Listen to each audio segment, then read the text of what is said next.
राधे राधे। जय श्री राम।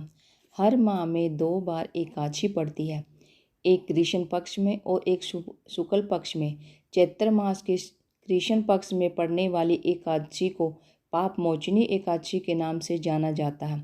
इस साल 5 अप्रैल को पाप मोचनी एकादशी पड़ रही है। धार्मिक मान्यताओं के अनुसार एकादशी व्रत कथा का पाठ करने से शुभ फल की प्राप्ति होती है।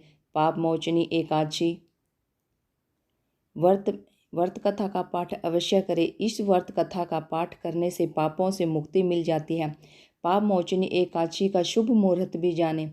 इस बार पाप मोचनी एकादशी का व्रत 5 अप्रैल को रखा जाएगा, लेकिन एकादशी तिथि का आरंभ 4 अप्रैल को शाम में 4:15 पर होगा और अगले दिन 5 अप्रैल को दोपहर 1:28 तक रहेगा।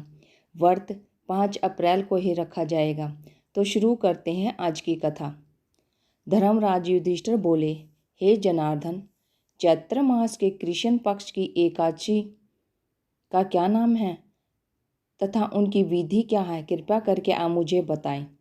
श्री भगवान बोले, हे राजन, चैत्र मास के कृष्ण पक्ष की एकादशी का नाम पाप मोचनी एकादशी है। इसके व्रत के प्रभाव से मनुष्य के सभी पापों का नाश होता है। यह सब व्रतों से उत्तम व्रत है। इस पाप मोचनी एकादशी के महात्म्य के श्रवण व पठन से समस्त पाप नाश को प्राप्त हो जाते हैं। एक समय देव ऋषि नारद जी ने जगत पिता ब्रह्मा जी से कहा, महाराज, आप मुझे चैत्र मास के कृष्ण पक्ष की एकादशी का विधान कहिए। ब्रह्मा जी कहने लगे, हे नारद, चैत्र मास की कृष्ण पक्ष की एकादशी पाप मोचनी एकादशी के रूप में मनाई जाती है। इस दिन भगवान विष्णु का पूजन किया जाता है। इसकी कथा के अनुसार प्राचीन समय में चित्ररथ नामक एक रमणीक वन था। इस वन में देवराज इंद्र, गंधर्व कन्याएं तथा देवताओं सहित सबच विहार करते थे। एक बार मेधावी नामक ऋषि वहाँ पर तपस्या कर रहे थे। वे ऋषि शिव उपासक तथा अप्सराएं शिवद्रोहिणी अनंगदासी अनुचरी थी।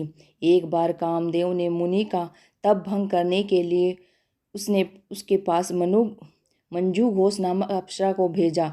युवा अवस्था वाले मुनि अप्सरा के हाव भाव, नृत्य, गीत तथा कटाक्ष पर काम मोहित हो गए।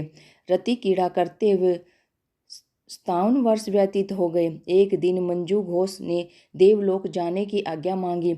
उसके द्वारा आज्ञा मांगने पर मुनि को भान आया और उन्हें आत्मज्ञान हुआ कि मुझे रसातल में पहुंचाने का एकमात्र कारण अप्सरा मंजू घोषा ही है। क्रोधित होकर उन्होंने मंजू घोषा को पिशाचिनी होने का श्राप दे दिया। श्राप सुनकर मंजू घोषा ने कांपते हुए महर्षि से मुक्ति का उपाय पूछा। तब मुनि ऋषि ने पाप मोचनी एकादशी का व्रत रखने को कहा और अप्सरा को मुक्ति का उपाय बताकर पिता च्यवन के आश्रम में चले गए। पुत्र के मुख से श्राप देने की बात सुनकर च्यवन ऋषि ने पुत्र की घोर निंदा की तथा उन्हें पाप मोचनी चैत्र कृष्ण एकादशी का व्रत करने की आज्ञा दी। व्रत के प्रभाव से मंजू घोष अप्सरा पिशाचिनी देह से मुक्त होकर देवलोक चली गई।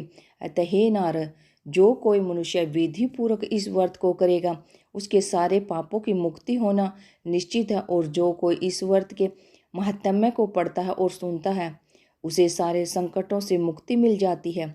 भगवान विष्णु की कृपा आप सब पर बनी रहे। आज की कथा आपको कैसी लगी? अगर अच्छी लगी है तो वीडियो को लाइक एंड शेयर करें, और अगर चैनल पर नए हैं तो चैनल को सब्सक्राइब अवश्य कर लें। Thank you for watching my video. जय हिंद, जय भारत, जय श्री कृष्णा। राधे राधे।